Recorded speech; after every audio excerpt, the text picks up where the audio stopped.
l'étude des femmes djihadistes, de leur profil, de leur motivation, etc., n'a pas été l'objet d'un grand intérêt de la part aussi bien des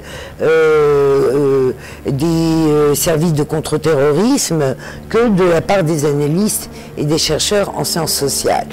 Tout simplement parce que la plupart des chercheurs ou des experts considéraient que les femmes finalement jouent un rôle subsidiaire dans les filières terroristes et notamment dans le djihadisme islamique et que finalement le djihad c'est d'abord un attribut masculin et que finalement les femmes sont plutôt des génitrices, des éducatrices, éventuellement des esclaves sexuels. On a beaucoup parlé de djihad nikah, même si par moments celui-ci est contesté. L'aspect méthodologique est tout autant difficile. Pourquoi? Parce que l'accès aux djihadistes, l'accès aux acteurs de la violence politique est pratiquement impossible. Il est difficile pour ne pas dire impossible. Comment voulez-vous entrer en contact ou interviewer des radicaux? Comment voulez-vous accéder aux terroristes? Comment pouvez-vous accéder aux zones de conflit?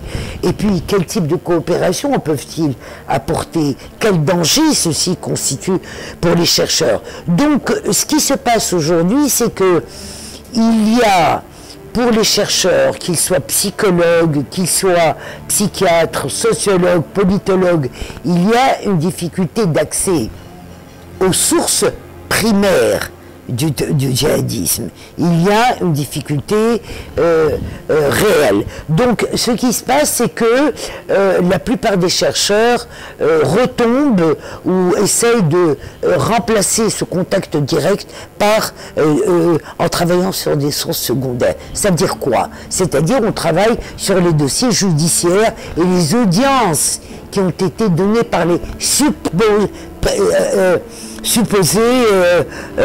terroristes. On essaye de fouiller, c'est ce qui se fait en Tunisie, par exemple, par le Centre d'études sur le terrorisme, etc.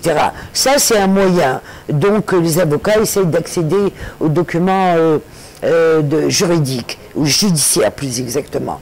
Il y a aussi la possibilité d'utiliser les médias, d'essayer de voir tout ce qui s'est dit par les médias et donc faire une sorte d'analyse médiatique de la manière comment est reporté le djihadisme, qu'il soit féminin ou masculin. Voilà, tout ceci fait que la sociologie, les sciences sociales d'une manière générale peinent à réellement faire avancer l'étude sur le profil des terroristes, des études fines, et pointilleuses et rigoureuses. Donc ça reste plutôt des généralités.